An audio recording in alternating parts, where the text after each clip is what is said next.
Muito bem, meu povo. Bom dia a todos vocês.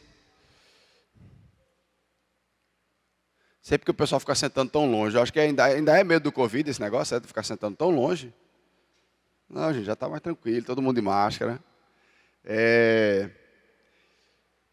Nós estamos quase finalizando essa jornada dos atributos de Deus. Finalizando a aula, né? Porque os atributos de Deus, para mim, eles são infindáveis. No mês de março, após o suposto carnaval, né? Nós vamos retornar com as nossas salas, né? A gente vai estar orientando a igreja com relação a essa questão das várias salas que, graças a Deus, a gente vai poder retornar a partir de março, tá certo? Depois do carnaval. Hoje nós vamos conversar sobre 3 atributos de Deus. A gente vai conversar sobre a paciência, a gente vai conversar sobre a graça de Deus e a gente vai conversar sobre a misericórdia de Deus. Então, vamos lá. Primeiro a gente vai começar pela paciência. O que é a paciência de Deus? Olha lá, é o controle que Deus exerce sobre si mesmo, levando-o a tolerar o pecado e a se demorar em castigá-los. A paciência nossa e de Deus é quando algo... Quando é que você precisa... Eu vou fazer diferente aqui. Quando é que você precisa de paciência? Me diga aí. Quando é?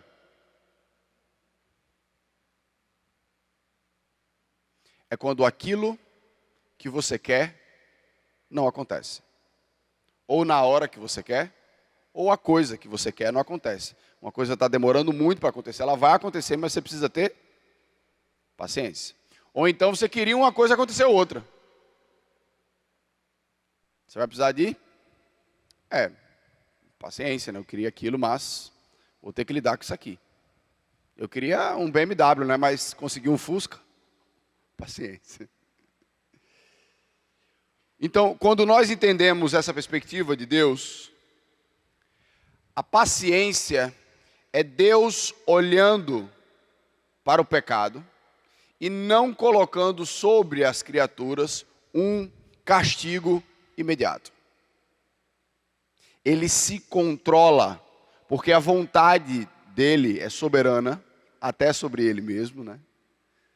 E ele não exerce o seu castigo de maneira imediata.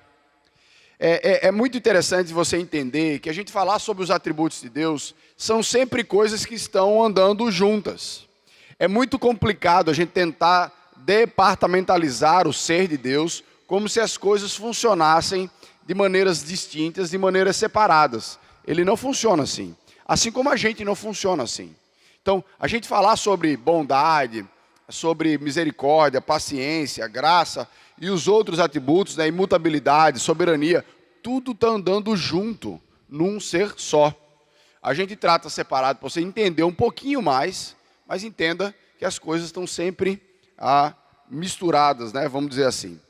Então, a paciência ela é uma manifestação da bondade de Deus. Por exemplo, quando o homem pecou no Éden, qual era o castigo que foi colocado sobre os homens se ele comesse da árvore do conhecimento do bem e do mal? Deus disse, você comer desse fruto, você morrerá. Só que o homem comeu e aconteceu o quê? Ele não morreu.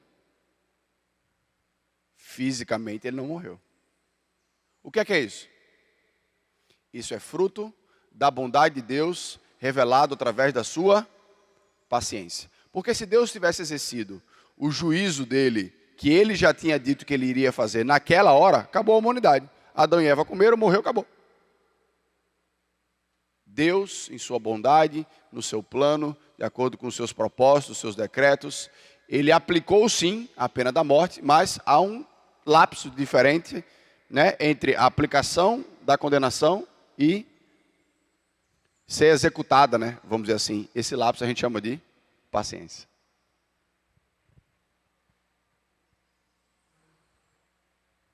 Já falamos. Então, aqui a Pérola falou, né, que justiça é diferente de vingança. Quando a gente fala sobre vingança de Deus, não existe diferença entre justiça e vingança para Deus. O problema é que quando a gente fala de vingança em termos humanos, o que é que acontece? A vingança humana ela é sempre pior do que a ofensa. O cara foi lá e disse uma mentira sua, sobre você, né? Aí você vai lá, diz uma mentira sobre ele e ainda vai lá e causa um dano financeiro ao outro. Uma gangue foi e tirou a vida de uma menina. A outra gangue vai lá e destrói a família toda.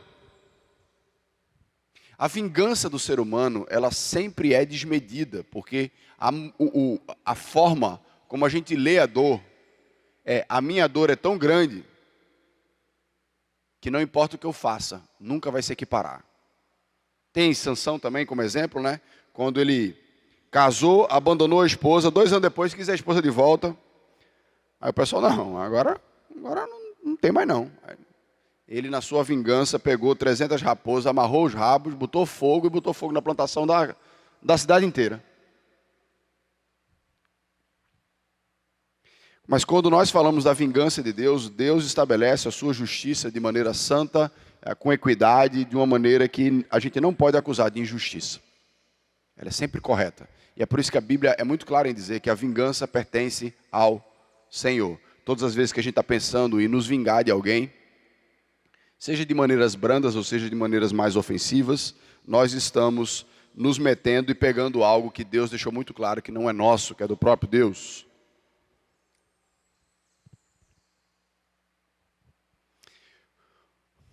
O correlato, e às vezes se você pegar, por exemplo, a revista atualizada, às vezes no lugar de paciência você vai encontrar essa palavra aí, né? Longanimidade. Que essa tradução, essa palavra, quando ela é usada no hebraico, ela também quer dizer tardio em irar. É quando nós nos demoramos para poder manifestar a ira, né, diante de um pecado. Vamos abrir aí nossas Bíblias em Neemias, capítulo 9, versículo 17.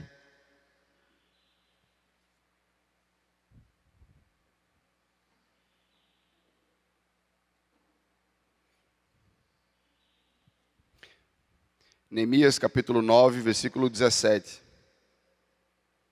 Um uso aí da palavra longanimidade, né, no Antigo Testamento.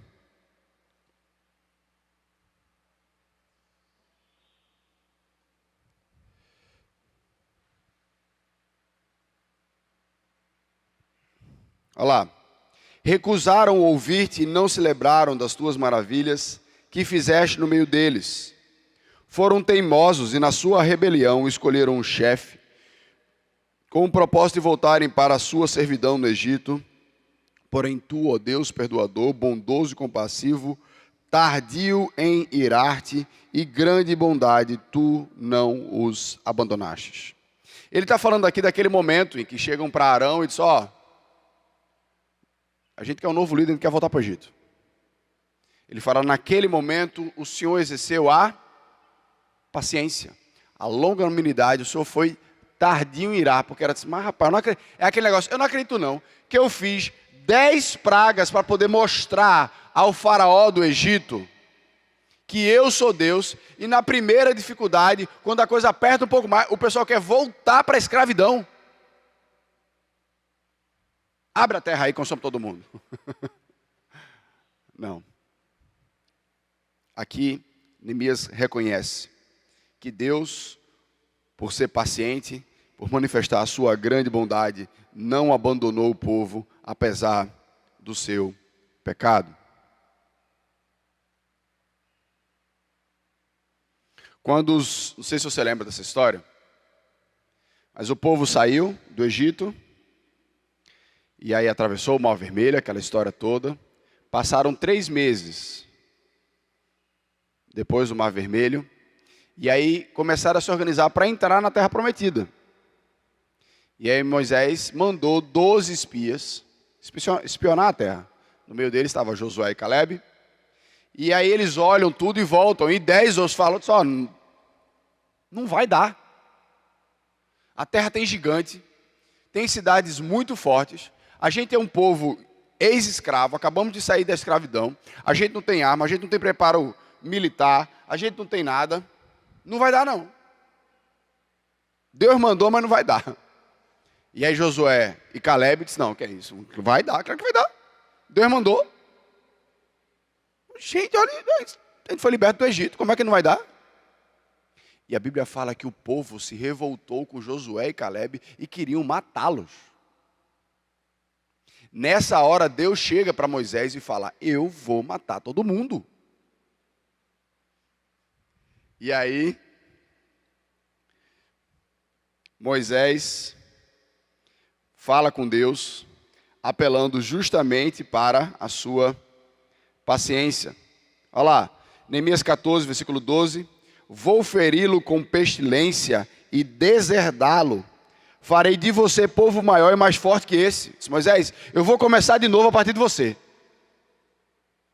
E vai ser um povo maior do que esse daí. Versículo 17. Números 14, 17. Agora, pois, peço que a força do meu Senhor se engrandeça, como tens falado, dizendo, o Senhor é tardio em irar-se e rico em bondade. Senhor Deus, exerce a tua força, o teu poder e seja paciente. Deus foi. Como é que Deus foi? Está bom, Moisés. Essa geração não entra na terra. Essa geração morre no deserto. A próxima entra. E assim foi. A paciência de Deus, nesse momento, ela foi exercida ao não recomeçar o povo de Deus a partir de Moisés, e sim esperar uma próxima geração para dar continuidade ao seu plano. Claro que, gente, quando a gente fala sobre isso, nós estamos falando das coisas da ótica humana. Muitas vezes é difícil da gente trabalhar, porque quando nós falamos das coisas da ótica humana, nós temos uma questão temporal, nós temos uma questão cronológica acontecendo, que parece que Deus muda de opinião, mas nos propósitos de Deus, isso já estão prontos, feitos, decididos. Então a gente vive nesse conflito da compreensão da soberania dos decretos de Deus e o que acontece de maneira compreensível, vivencial da responsabilidade humana. Entenda, essa tensão sempre vai existir diante das nossas escolhas, diante das nossas realidades. Tá bom? Agora é interessante que a paciência de Deus, ela é interpretada pelos ímpios, por aqueles que não creem em Deus de uma maneira diferente. Como é que ela é interpretada? Eles interpretam a paciência de Deus, a lentidão de Deus em julgar como impunidade. O cara roubou o banco, passou 1 mês, 2 meses, 1 ano, 2 anos, não foi preso, o que aconteceu? Oxe, me dei bem, estou livre, não vai acontecer nada comigo. Acontece também, né, com muito da nossa política brasileira, em que faz as coisas, não acontece nada, e ele acha que está tudo certo. Por quê? Porque o STF não consegue fazer, nem em primeira instância, nem em segunda instância. Então, tudo bem.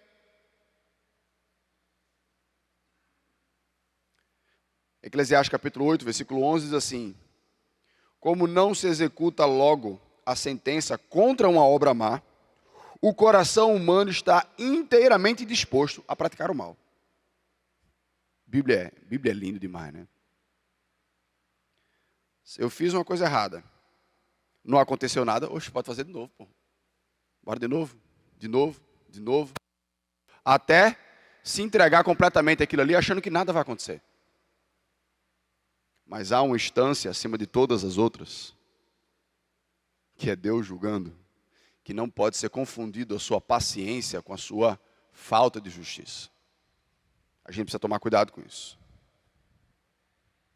Nós também, como cristãos, às vezes nós cometemos um pecado, às vezes nós fazemos alguma coisa contra Deus e Deus parece que não faz nada.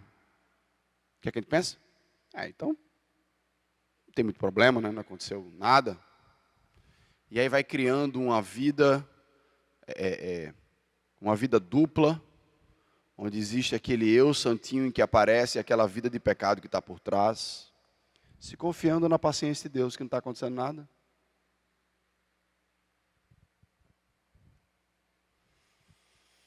Paciência de Deus é um atributo de Deus exclusivo para essa fase do mundo. Quando Cristo voltar, for colocado novos céus e nova terra, e o mal for extirpado e castigado, Deus não vai mais precisar exercer a sua paciência. Porque todos aqueles, inclusive nós, vamos ter sido transformados pelo nosso Deus e vamos cumprir a sua vontade de maneira completa. Não precisa mais de paciência. Não que ele não vá ter, só não vai precisar. Quando nós olhamos para hoje, a gente enxerga um mundo que pisa na lei de Deus, que despreza. Sei quantos lembram dessa cena, não sei se dá para ver, né? Mas foi uma cena muito marcante aí, de contando esse carnaval, 3 carnavais atrás, onde uma escola de samba colocou o diabo vencendo Jesus, pisando sobre ele. Gente, para o mundo, isso não tem nada anormal acontecendo. Entenda isso. Que absurdo, que não sei o quê, vamos botar na justiça.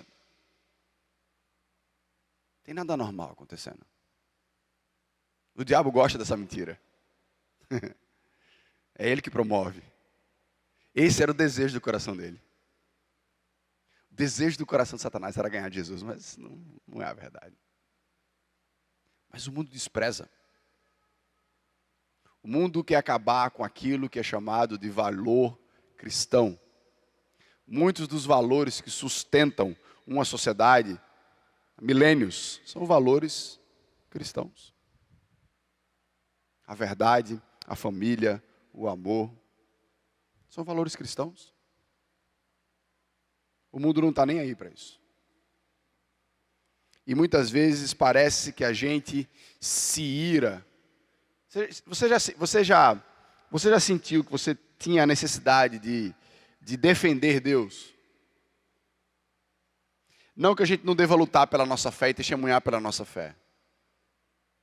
Mas pelo ser do próprio Deus, você acha que Deus é indefeso? Você acha que se Deus não quiser exercer alguma coisa contra aqueles que são contra Ele, Ele não faz? Ele faz. Muitas vezes Ele o faz também através da igreja.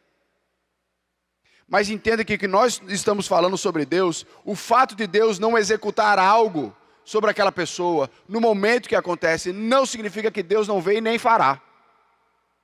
Significa que Deus está exercendo a sua paciência. Há alguns cristãos, como eu estava dizendo, que também acabam normalizando o pecado, se confiando na paciência de Deus.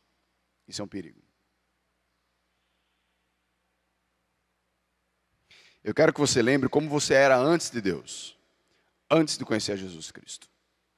O que você fazia, o que você pensava, mas você já era escolhido para ser filho dele. E ele olhava para você e fazia: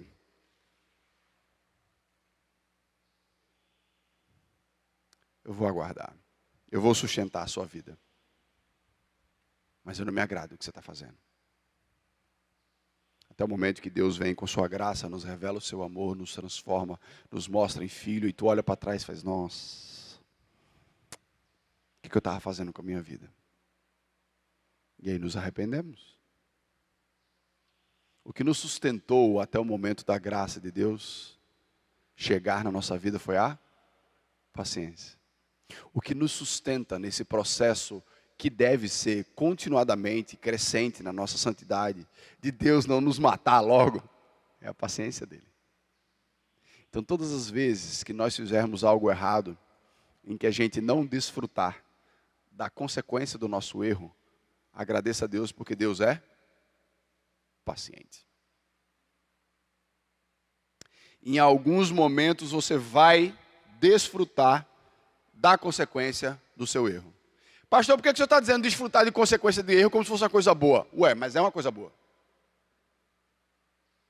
E existe coisa mais importante para um filho do que ser corrigido quando ele erra? Eu não lembro qual é o hino, mas tem um hino que ele fala assim, que se eu errar, a tua correção vai me amparar.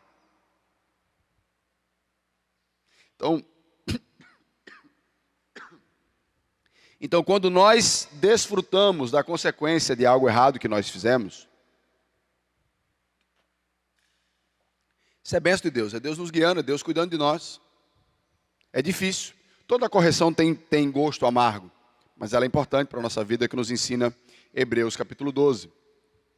Agora eu quero que você abra, eu não quero nem que coloque na projeção. Não quero que bote na projeção, não bote não. Efésios 5:1. Abram aí.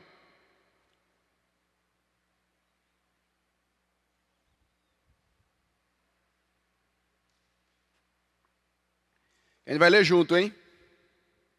Efésios, capítulo 5.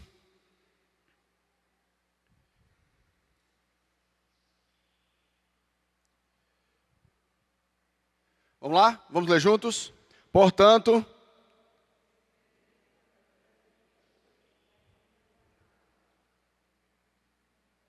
Não, só um, tá bom. O que ele está dizendo? Que a gente tem que ser o quê? Significa que a gente tem que copiar o quê? A paciência de Deus. Nos convenceu não, né? Mateus 5:48.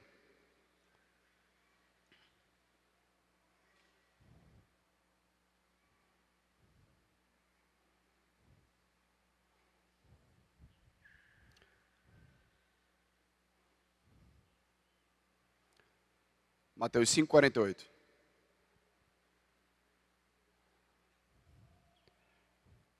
Portanto,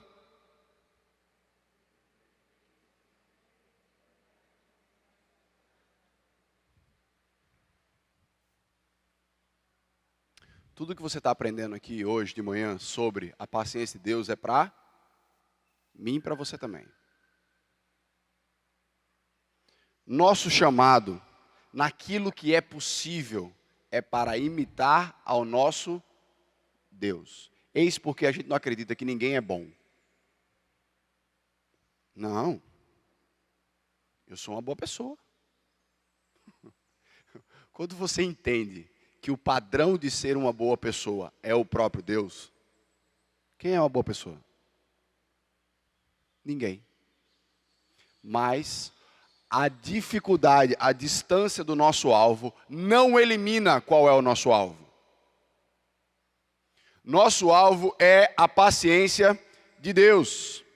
Nosso chamado é para fazer o bem a quem nos faz o mal. O nosso chamado é para perseverar na prática do bem, mesmo nas circunstâncias contrárias. Somos chamados, sim, para tolerar o pecado. Gente, entendo que eu estou falando de tolerar o pecado. Não é que a gente não tem que lutar contra o pecado, porque paciência você não exerce com você mesmo, você exerce com os outros. Porque são coisas a qual você não tem controle. Lembra? Comigo, eu não vou falar de paciência. Comigo eu estou melhorando e buscando melhorar, e eu posso mudar junto com o Espírito Santo. Mas quando eu estou falando, por exemplo, na relação, na educação dos meus filhos, nos cuidados com os meus familiares, você pode chegar lá e mudar o outro? Não pode. Você vai precisar de paciência, assim como Deus precisa de paciência para lidar com você todo dia. Deus acorda e precisa de uma boa dose de paciência para lidar com cada um de nós todos os dias, porque todos os dias a gente vai contra a vontade de Deus. Não, mas com Deus pode, mas comigo não pode. Pisou no meu calo, vai levar de volta. Não é assim que a gente fala, né? Olha, eu sou uma pessoa tranquila Eu não quero briga com ninguém, mas se pisar no meu calo... História nessa, né?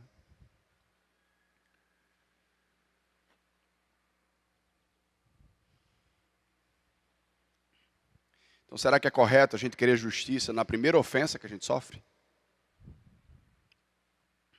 Se Deus fizesse isso com a gente, a situação ia ser bem complicada. Vamos entrar agora.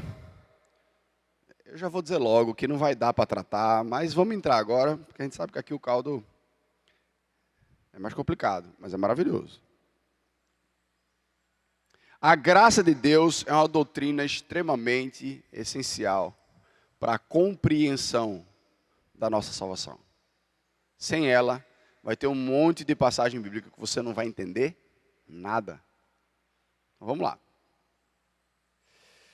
A graça de Deus é o soberano e salvador favor de Deus, exercido na dádiva de bênçãos a pessoas que não têm em si mérito algum, pelas quais não se exige delas nenhuma compensação. Deus exerce o seu favor sobre quem Ele quer, de maneira salvífica, sobre pessoas que não têm mérito nenhum, mas também não devem nada a Ele. Por que não deve nada a Ele? Porque você não deu nada para Ele. Não é uma troca, é algo dado.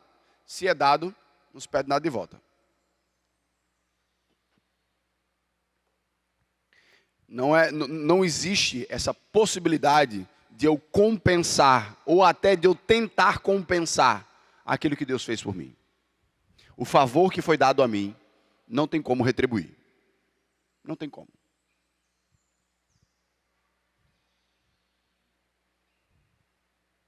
Essa é um atributo de Deus exercido somente sobre os eleitos de Deus. Aqueles a quem Deus escolheu para manifestar soberanamente o seu favor. Porque Ele exerce sobre quem Ele quiser. A quem Ele não quiser, Ele não vai exercer.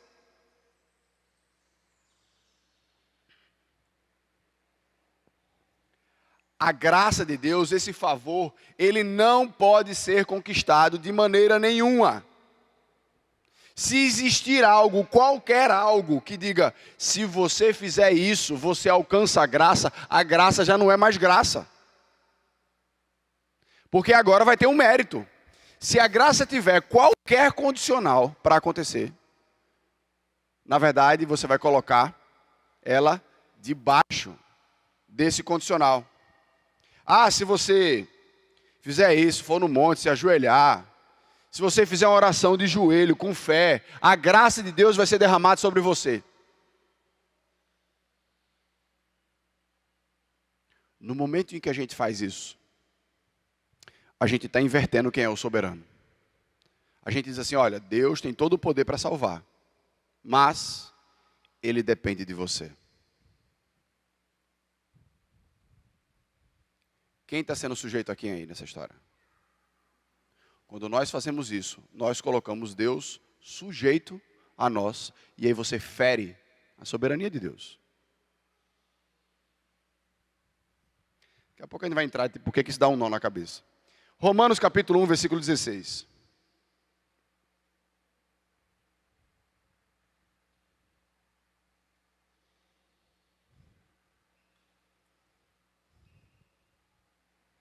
Romanos 11, 6, perdão. 16 é outra coisa.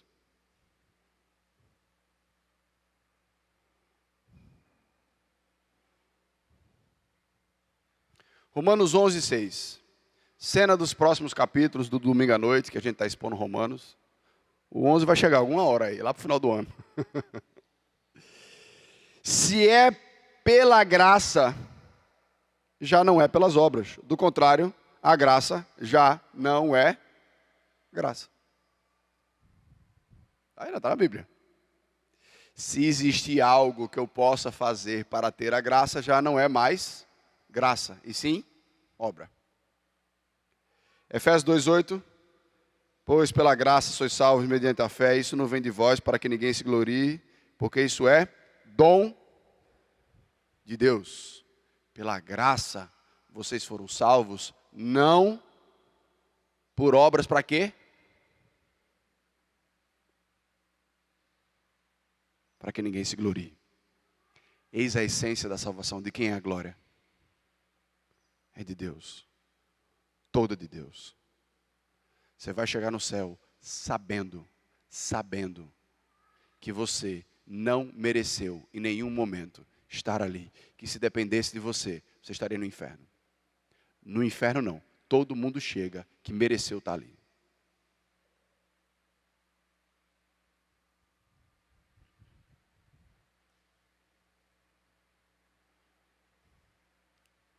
A princípio, a graça de Deus não é solicitada nem desejada. Vivemos uma vida à parte de Deus, sem querer saber de Deus, sem buscá-lo, sem ir atrás, sem... Se você não sabe o que é isso, tenta evangelizar. Fale de Jesus para as pessoas para você ver. O quanto você vai ver que você vai ser muito mais rejeitado do que aceito.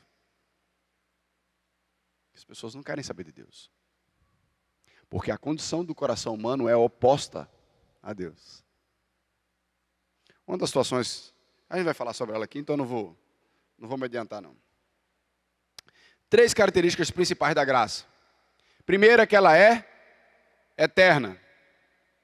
Eterna significa que ela foi planejada antes da criação do mundo, antes dela ser exercida.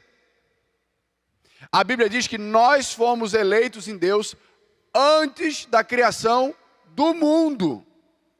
Antes de Adão e Eva, antes de surgir o pecado, antes de Jesus, antes de tudo isso.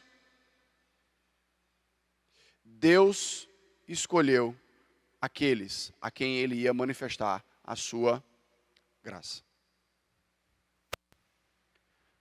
Essas coisas a gente tem que ler, né? 2 Timóteo, capítulo 2, capítulo 1, versículo 9.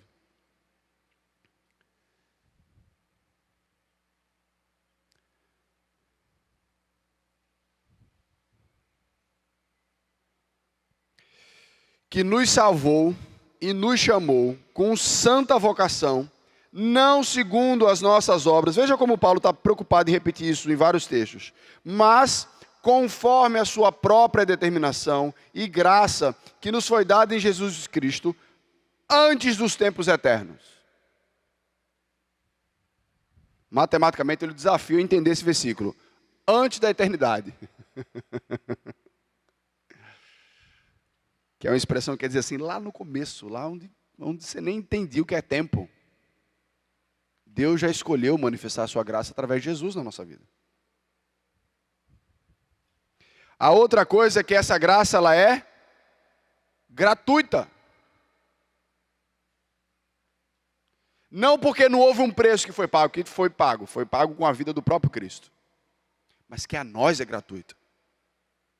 Essa é a raiva que dá em algumas igrejas que existem hoje na história, quando começam a granjear e cobrar e vender a salvação em Cristo Jesus. A Igreja Católica, durante muito tempo, vendeu a entrada do céu. Hoje em dia, existem igrejas que estão vendendo o favor de Deus. Isso é contra a Bíblia, isso é antibíblico, isso é o anti-evangelho.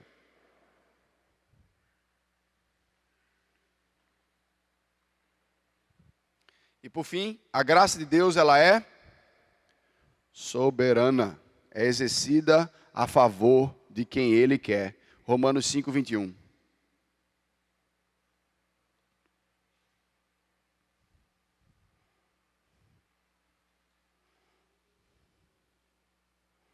A fim de que, como o pecado reinou pela morte, assim também a graça reinasse pela justiça que conduz à vida eterna por meio de Jesus Cristo nosso Senhor.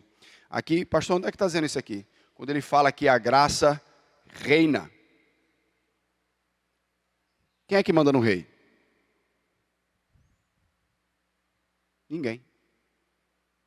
E em Êxodo, capítulo 33, versículo 19, Deus fala com todas as letras: terei misericórdia de quem eu quiser. Gente, existem 2 formas de a gente olhar para isso.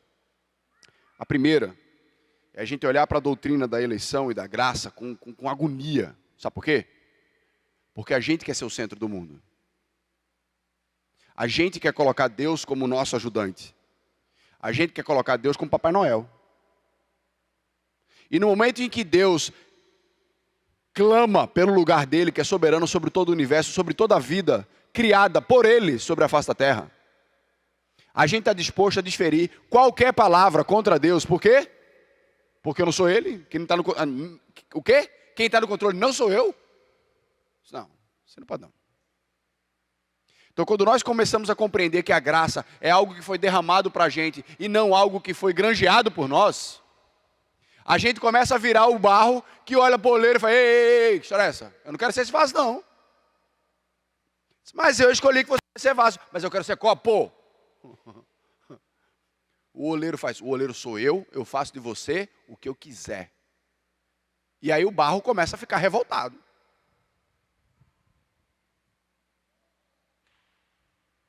Exatamente essa ilustração que Deus faz. Pode o barro dizer ao oleiro o que ele vai ser? Não pode. Deus é Deus e ele não vai sair do trono dele por conta da nossa revolta. Ele não vai fazer isso. O lugar é dele, a glória é dele.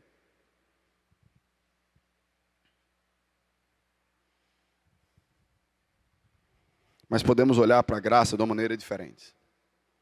A graça de Deus é derramada sobre quem Ele quiser, não importa o quão má seja aquela pessoa. Um dos piores reis de Israel chamou-se Manassés. Manassés queimou os filhos dele em adoração a deuses estranhos. Manassés desviou a nação da verdadeira adoração a Deus. Manassés fez miséria em Israel. Se você quiser ler a historinha dele, está lá em 2 Crônicas, capítulo 33. Mas a graça de Deus alcançou o coração de Manassés. Ele pediu perdão a Deus, fruto dessa graça. Ele se arrependeu, ele se humilhou. Deus o restaurou e fez de Manassés um filho dele. Uma coisa que às vezes a gente passa só olhando a parte boa, é quando a gente olha a vida de Saulo. A Bíblia fala que Saulo desejava, respirava ameaçar os cristãos. Saulo foi pessoalmente o responsável por várias mortes, prisões e torturas sobre cristãos. Ele foi pessoalmente. A Bíblia faz questão de relatar uma dessas atrocidades, que era quando Estevão estava sendo apedrejado. Saulo estava ali achando o máximo aquilo ali. Me dá a roupa aí para vocês poderem ficar ali para jogar pedra nesse daí. Que é isso, pastor? Mas ele não jogou pedra, disse: gente, não se iluda. Deus, em sua graça, chega para Saulo e derrama graça sobre ele. Agora deixa eu te fazer uma pergunta. Quando Jesus chega para Saulo, ele pergunta alguma coisa para Saulo? Saulo, olha. Olá, bom dia, eu sou Jesus. Eu queria saber se eu posso entrar no seu coração. Jesus fez isso. Ele apareceu e fez: Saulo, por que você me persegue? Não precisa de introdução, não precisa de apresentação. É ele se apresentando, é alto, não precisa, é Deus falando. Ele fala: a partir de hoje eu vou te mostrar o que é que significa sofrer pelo meu nome.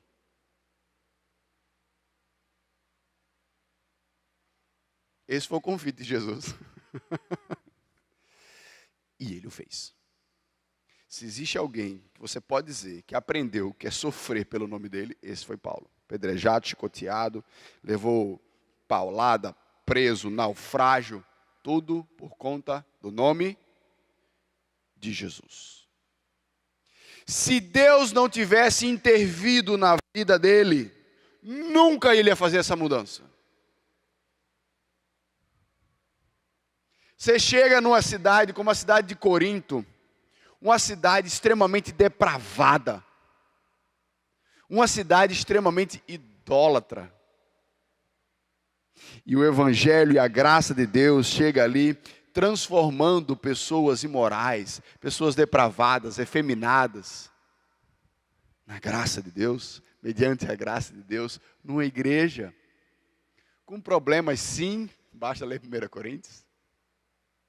Mas onde Paulo testemunha que dizendo assim, antes vocês eram isso. Pela graça de Deus vocês foram transformados. Qualquer pessoa, mediante a graça de Deus, pode ser transformada. Aquela que pensa, que parece, que confia na sua autojustiça, ela pode ser quebrada e transformada pela graça de Deus e confiar agora na justiça de Cristo. Aquela que está toda acabada, fazendo tudo na vida errada, ela pode encontrar perdão para o seu pecado baseado na justiça de Cristo. A outra maneira de a gente olhar para a graça de Deus, não como um conflito, é de a gente entender o privilégio que nos é dado. É através de Jesus Cristo que é manifestada a graça de Deus, é manifestada nele e por ele. Sem Cristo não há graça.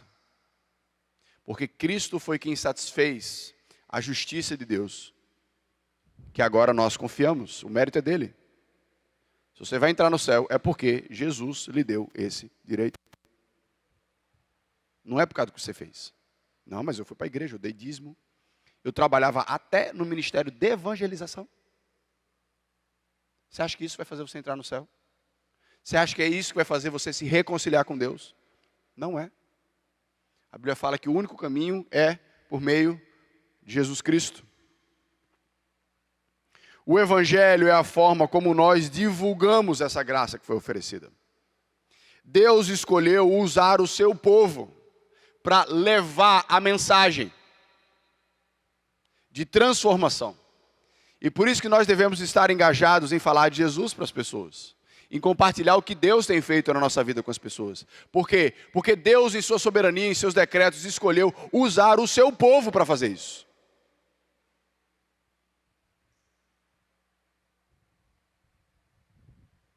Eu lhe desafio a você encontrar uma pessoa que chegou ao Evangelho sem nenhuma interferência humana. Sem nenhum agente humano nessa relação. Deus pode fazer sem um homem? Pode. Mas Ele escolheu fazer com o homem. Ele escolheu nos dar esse privilégio.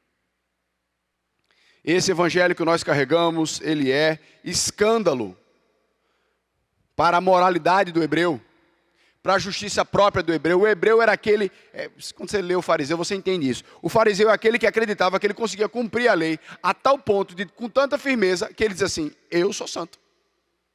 Eu não sou igual a esses pecadores. Ele acreditava que pelo cumprimento da lei, ele ia conseguir sentar ao lado de Deus, entrar no reino de Deus.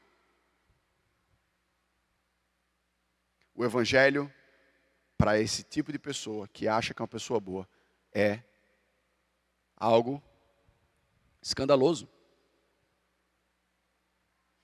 E para a sabedoria do grego, que acreditava que a salvação vinha pela elevação da vossa alma, do vosso espírito, que o corpo era coisa ruim, que quando você morresse, você iria se separar do seu corpo e iria viver na sabedoria e na plenitude do seu espírito.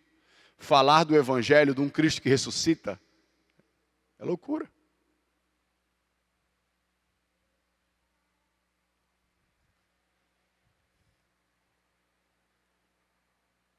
E o Espírito Santo é quem opera esse milagre no coração.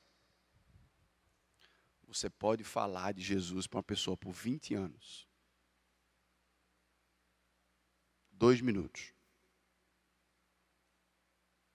O coração dela há de ser transformado mediante um milagre da operação do Espírito Santo de Deus, que é quando a graça de Deus vai ser derramada mediante Jesus Cristo, aplicada pelo Espírito Santo. Teve um grande pregador. Ele chegou para 3 alunos dele e disse assim: amanhã vocês vão ter uma prova. 3 aprendizes. Vocês vão fazer uma pregação do Evangelho. Pregação que a gente chama de pregação evangelística. Se preparem, que amanhã eu vou levar vocês para o local. Não vou dizer onde é, não vou dizer o público. Se preparem que vocês vão fazer essa pregação. E os alunos ficaram, né? tudo nervoso. Se prepararam, fizeram a melhor pregação possível que eles podiam para o outro dia. Aí pegaram o carro, foram.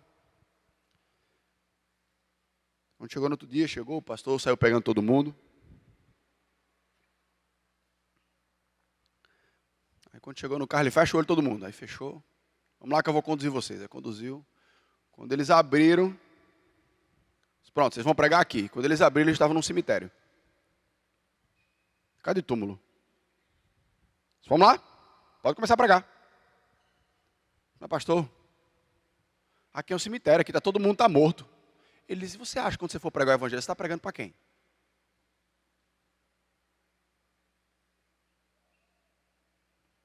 Quando nós pregamos o evangelho, nós estamos pregando para pessoas espiritualmente mortas. Então isso nunca vai dar certo. Vai. Quando o milagre da operação do Espírito Santo dê vida a quem está ouvindo, que você não sabe quando é que vai acontecer, aí o evangelho vai ser ouvido. Quando é que isso vai acontecer? Sei. Está lembrado do Vale dos Ossos Secos lá, de Ezequiel? Deus mandou pregar para morto.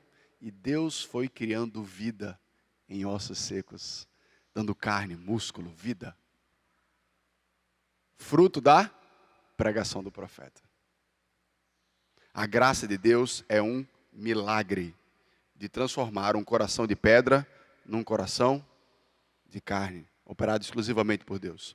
A graça é uma provisão para os homens, tão cegos que não podem vê-lo, tão surdos que não podem ouvi-lo, tão mortos que ele mesmo precisa abrir os seus túmulos e levantá-los para a ressurreição. Quem já fez a maravilhosa doutrina da salvação com o reverendo Sérgio Lira, né, conhece esse exemplo, né? Quem já fez agora vai lembrar. Se eu disser a você que esse anel aqui, ele tem o poder de ressuscitar alguém, você diria que esse anel é um anel poderoso? Claro. Mas, para o poder desse anel funcionar, a pessoa que precisa ressuscitar precisa pedir. Então ele não funciona. Ele continua sendo um anel poderoso? Mas não adianta de nada. Por quê? Porque morto não vai pedir. A graça de Deus chega primeiro, dá vida ao Espírito, e esse Espírito agora consegue enxergar a Deus e caminhar com Ele. É esse o momento em que ele confessa Jesus Cristo como Senhor e Salvador da vida dele, que ele pede perdão pelos seus pecados, fruto de uma ação primeira do Espírito Santo, derramada da graça de Deus sobre a vida dele.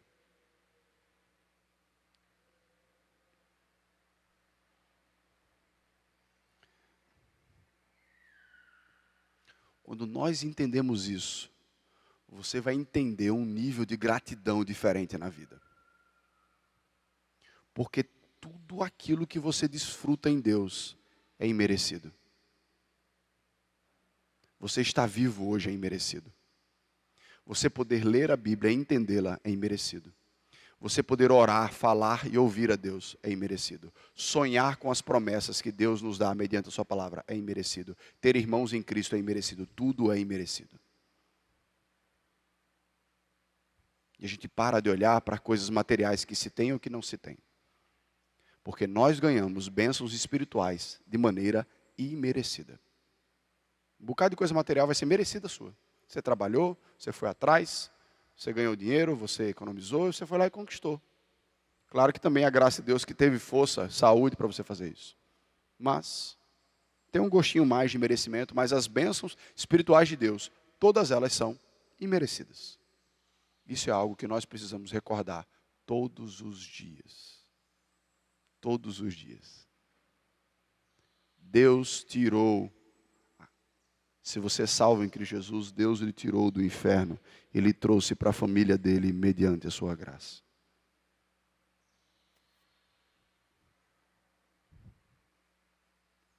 Deixa eu fazer um parênteses aqui. Onde é que esses trilhos estão se encontrando?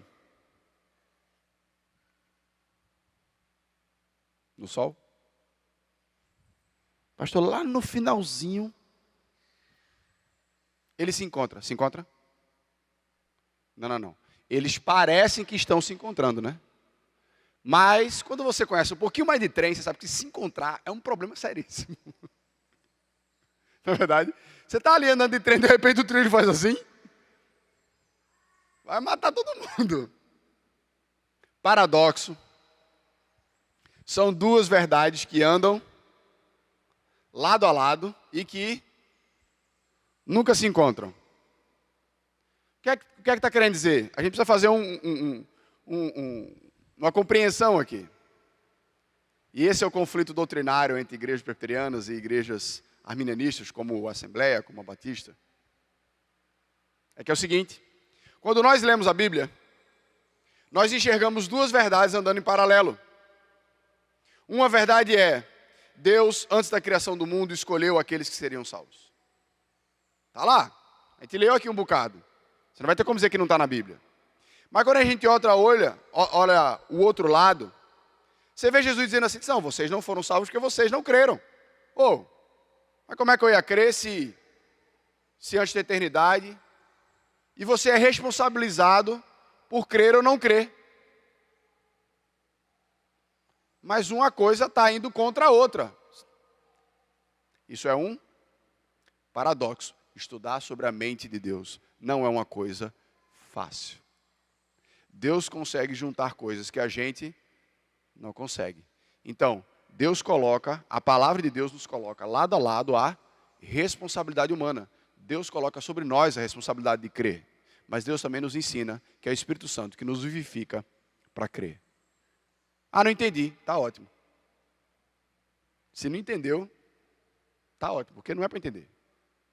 As duas coisas existem na palavra de Deus. Quando a gente prega colocando a responsabilidade sobre cada um, porque a Bíblia nos ensina isso. Mas quando a gente bota a cabeça no travesseiro, a gente descansa debaixo da soberania de Deus. Tá? Sei que vai ter pergunta no final, então estou tentando já dirimir algumas. Por fim, a misericórdia de Deus.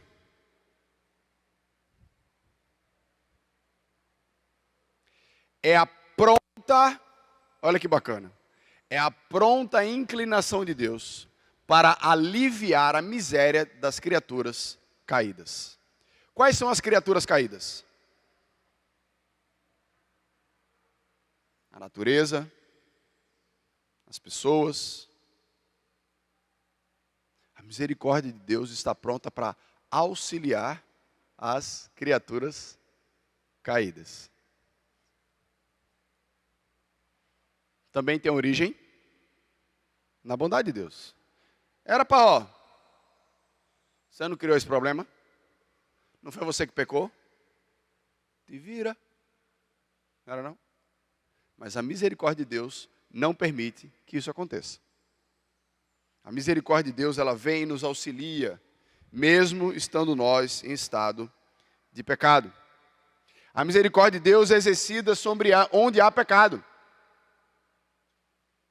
Com os anjos não caídos não tem misericórdia. Por quê? Porque eles não têm pecado.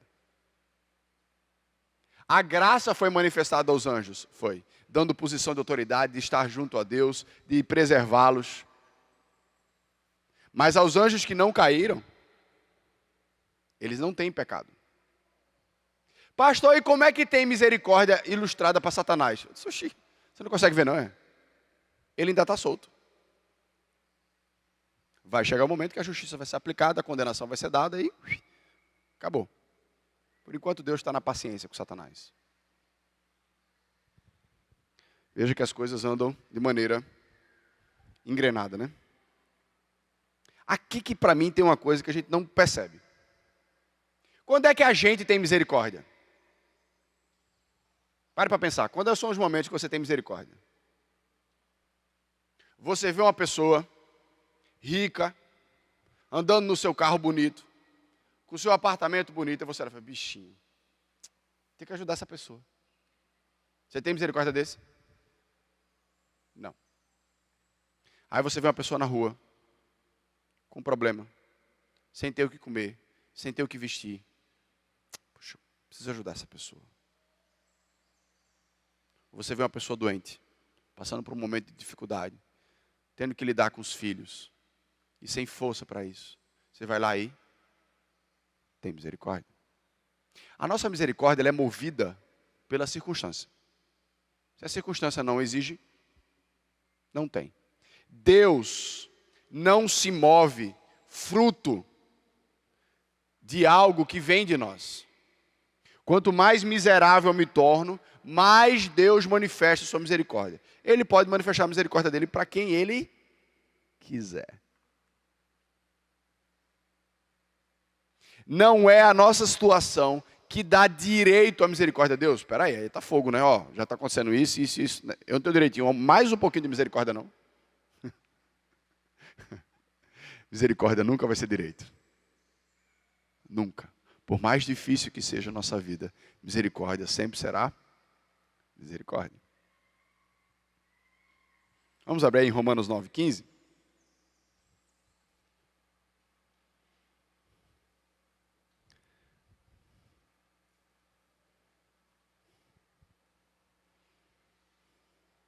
Pois ele diz a Moisés, terei misericórdia de quem eu tiver misericórdia, terei compaixão de quem eu tiver compaixão.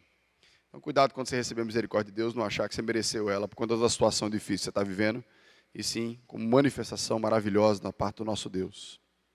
Então, não tem mérito na misericórdia. Existem 3 tipos de misericórdia. Primeiro, é a misericórdia que Deus exerce sobre todas as coisas. Sobre a criação, sobre os animais, sobre a vegetação, sobre os seres humanos, sobre tudo. Deus tem misericórdia dos animaizinhos que sofrem fruto do pecado dos seres humanos. Dando alimento, sustento, mandando pessoas para ajudar. Deus tem misericórdia. Deus tem misericórdia de toda a sua criação. No estado em que ela está, né? Mas nós encontramos que Deus tem misericórdia das pessoas de uma maneira geral. Mateus 5:45.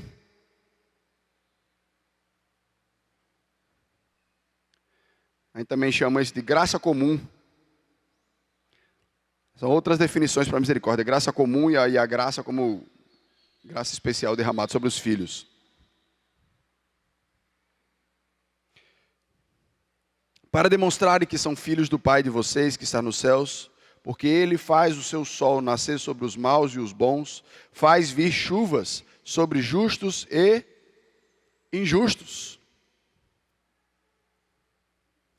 Quando tinha algumas pragas que aconteceram no Egito, caía sobre os egípcios, não caía sobre o povo de Deus, né?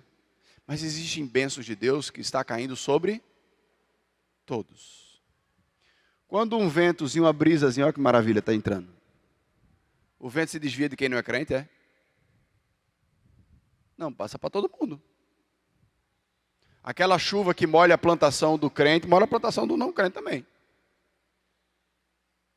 Deus tem misericórdia. Teve uma situação que aconteceu comigo.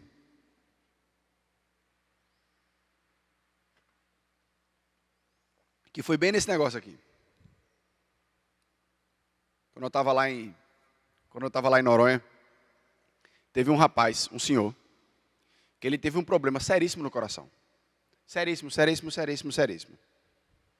E aí ele teve que fazer uma cirurgia, trocar uma parte da aorta, parece, enfim, teve que trocar um negócio super importante lá da questão do coração. E ele veio para Recife às pressas, aquela coisa toda, para fazer essa cirurgia. E ele fez a cirurgia. E a cirurgia foi um sucesso. Tinha um rapaz aqui da igreja, Cascaiado, que eu estava até conversando com ele na época, que ele trabalhava lá no Procap. Ele dizia, Daniel, faz 10 anos que eu trabalho dentro do Procap. Eu nunca vi ninguém sobreviver a essa cirurgia. A pessoa nem sai da sala de cirurgia. E ele saiu. Saiu vivo, bem, com saúde. Aí ele voltou para Noronha, aquele negócio, a gente agradeceu, tudo. E ele foi para a igreja. A família deu testemunho, ele falou. E a gente empolgado, né? Com aquilo que Deus estava fazendo na vida dele. Mas foi passando o tempo, Foi saindo, foi saindo, foi saindo. Ele não quis mais saber da igreja. Aí eu entrei em conflito. Eu disse, Deus, o Senhor trouxe algo muito difícil sobre a vida desse homem. Ele voltou para perto de ti. Começou a ficar aqui com a gente cuidando, a gente abraçando. Aí ele ficou bom e foi embora.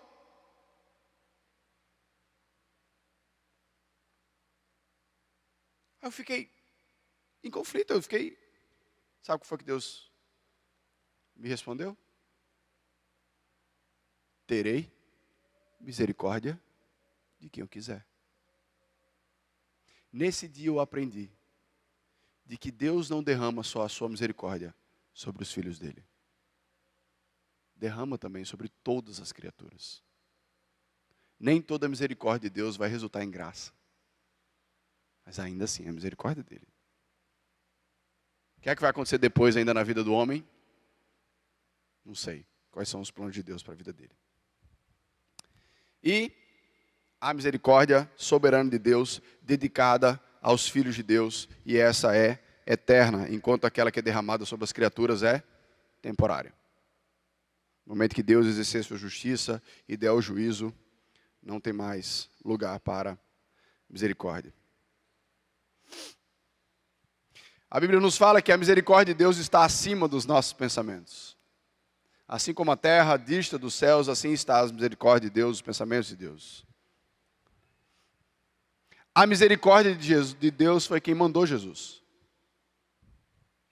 Foi Deus olhando a situação, João 3,16, porque Deus amou o mundo tanto que deu o seu único filho. Deus teve tanta misericórdia do mundo que Ele deu o seu filho. Deus nos salva mediante o seu Filho Jesus. As misericórdias de Deus são a causa de nós não sermos consumidos, e as misericórdias de Deus se renovam a cada manhã. A cada manhã Deus está fazendo algo para aliviar a nossa miséria.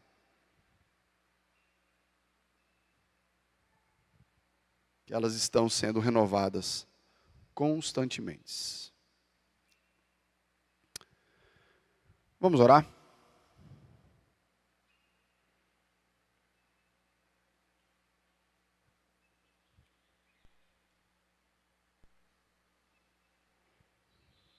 Senhor Deus, eterno Pai, te somos gratos, ó Pai, imensamente, pela tua graça, pelo teu amor derramado sobre nós. Senhor Deus, te agradecemos pelo privilégio, ó Pai, do que aprendemos aqui hoje de manhã. Nos ajuda agora a exercermos paciência, ó Pai, com aqueles que estão ao nosso redor. Manifestar, ó Pai, o teu ser, nos auxilia, ó Pai, precisamos do teu Santo Espírito para conseguir isso. Nos dá um coração mais grato, Senhor Deus, pela compreensão da tua graça, ó Pai, sobre nós. Senhor Deus, nos ajuda também a ter misericórdia, Pai, das outras pessoas. Não só das suas condições difíceis, fruto do pecado, mas daqueles que parecem abastados, mas que têm tudo a não ser o dinheiro. Nos ajuda, Senhor Deus, a ter um olhar moldado, uma visão moldada pela tua santa palavra. É assim que nós oramos a ti. Em nome de Jesus, amém. Eu não sei ver, mas não colocaram aqui formulário. O formulário para pergunta, se alguém quiser. Eu não sei ver se tem pergunta nesse negócio. Como é que vê? Hein, Ronaldo? Hein, chefe? Tem? Tá. Alguém aqui quer fazer uma pergunta? Não, tudo bem. Alguém quer fazer a pergunta? Ou a fome é maior?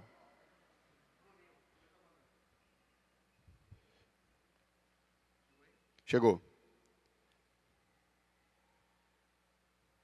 Ah, tinha que sair essa, né?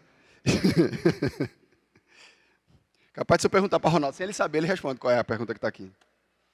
Já que a graça foi planejada por Deus antes da fundação do mundo, através do seu Filho Jesus, podemos concluir então que Deus já sabia que Adão e Eva iriam pecar. Então podemos afirmar que a humanidade já estava condenada antes da fundação do mundo?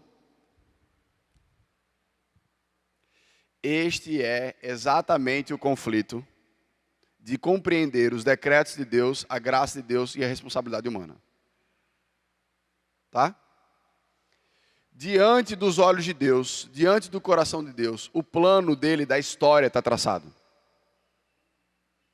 Mas quando nós olhamos pela ótica humana, nós somos inteiramente responsáveis pelos nossos pecados. Você não está cometendo um pecado porque Deus determinou que esse pecado fosse cometido. Não funciona assim.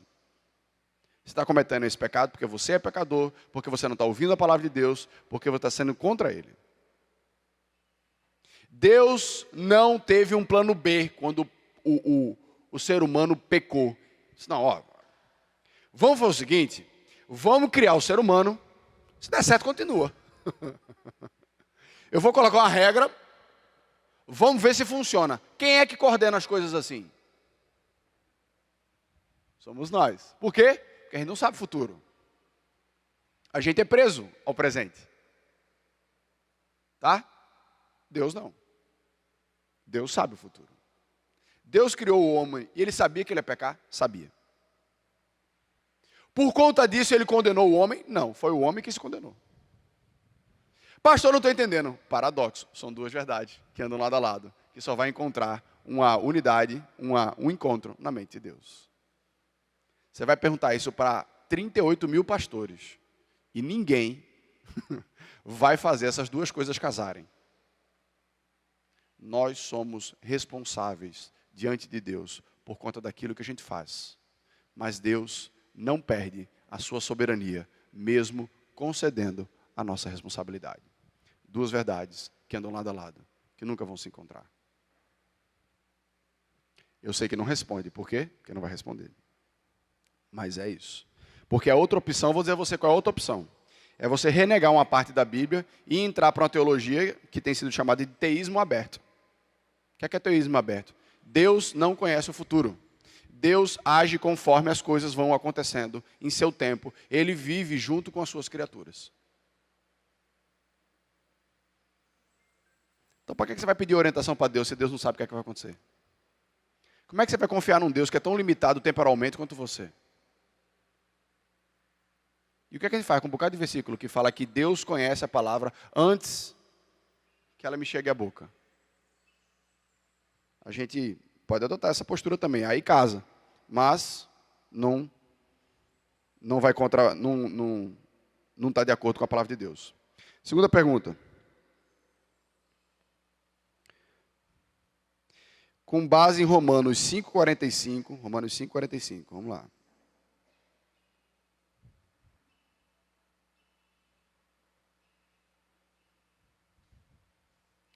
É uma coisa errada, né? Porque Romanos 5 só vai até o 21.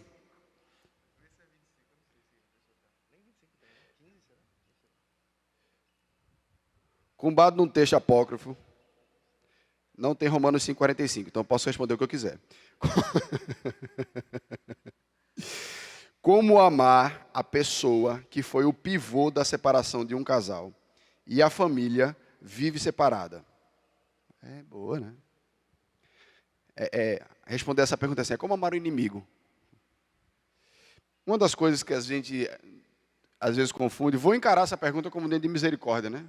Misericórdia, paciência. Alguém que auxiliou num processo de separação. Gente, a gente sabe que separação sempre é uma questão bem complexa. Dá para imitar separação. Ah, separou o cara, fulano. Calma, não funciona assim. É sempre uma conjuntura de fatores. Mas vamos tentar responder de maneira simplória. Como amar alguém que eu não gosto? Como alguém que causou muito mal? O grande conflito, às vezes, quando a gente fala sobre amar o inimigo, é que a gente está ouvindo muito novela. Desculpa, tá? Mas é isso. Por quê, pastor? Porque a gente aprende com novela, com filme, que amar é gostar de alguém. A gente está aprendendo isso. Amar é quando eu tenho aquele sentimento positivo, maravilhoso em relação a outra pessoa. Mas não é o que a Bíblia coloca. A Bíblia não vai colocar amar como um sentimento positivo em relação a outras pessoas. Amar vai colocar a gente numa posição de atividade, em posturas positivas diante da outra pessoa, apesar do sentimento negativo. E aqui a gente começa a compreender. Deus nos chama para orar pelos nossos inimigos.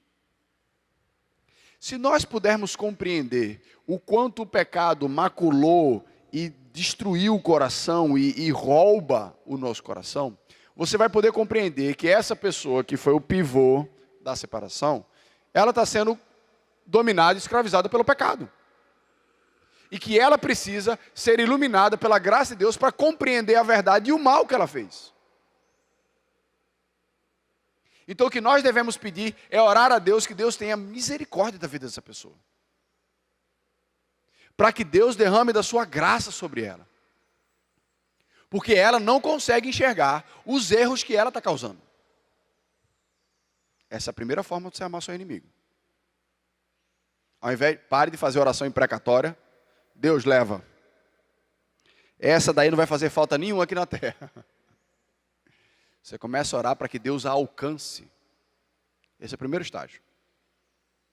O segundo estágio, você vai orar pelo seu coração. De compreender que, primeiro, as atitudes não são tomadas de maneira unilateral. Se essa separação aconteceu, tem problema também no coração daquele homem, daquela mulher, que abandonou aquela família. Tem problemas ali também. Tem problemas de vários lados. E que às vezes tem problema no meu coração que cultiva um ódio. Que não deixa ele morrer, como debaixo do codinome da justiça. É justiça. Eu tenho que manter esse ódio no meu coração. Senão eu vou estar coadunando com o erro daquela pessoa. Não. Quem vai julgar aquela pessoa naquele erro, quem vai exercer vingança sobre aquela pessoa é Deus. Então comece a orar agora pelo seu coração, para que você possa confiar na justiça de Deus. Porque quando algo errado acontece na terra, quem é mais ferido é Deus e não as pessoas. É Ele o maior ofendido da história. E Ele há de agir no seu tempo, da sua forma. Então você começa a orar pelo seu coração, para que o seu coração confie na justiça de Deus. E que Deus traga uma paz que você não consegue entender. Porque não é fácil viver com ou diante de uma família separada. Eu sei que não é. E o terceiro passo é que quando essas duas coisas estiverem em práticas e o seu coração começar a ficar mais tranquilo, agora vem o desafio. É ao invés de você procurar coisas para fazer mal à pessoa que lhe fez mal, é você fazer coisas que fazem bem a ela. Que essa é a forma como a graça de Deus vai ser manifesta. Porque ela vai ser tratada de uma forma imerecida. Que foi exatamente como nós fomos tratados e temos sido tratados na nossa relação com Deus. Agora, o que é que você precisa entender disso tudo? Que a gente não tem força para fazer isso. Quem nos capacita a fazer coisas além da lógica humana, mas que corresponde à vontade de Deus, é o Espírito Santo de Deus. Isso não vai acontecer se você não investir no seu relacionamento com Deus e ter fruto do Espírito na sua vida. Não vai. Se precisar de ajuda, marque comigo, com o Rodrigo, com o Gustavo, com o pastor Ronaldo, para a gente poder lhe ajudar. Amém? Deixa eu ver se tem mais alguma. Acabou, né? Acabou. Meus irmãos, que Deus abençoe a cada um de vocês. Espere apenas mais um momento que a gente vai dar aqui alguns breves avisos.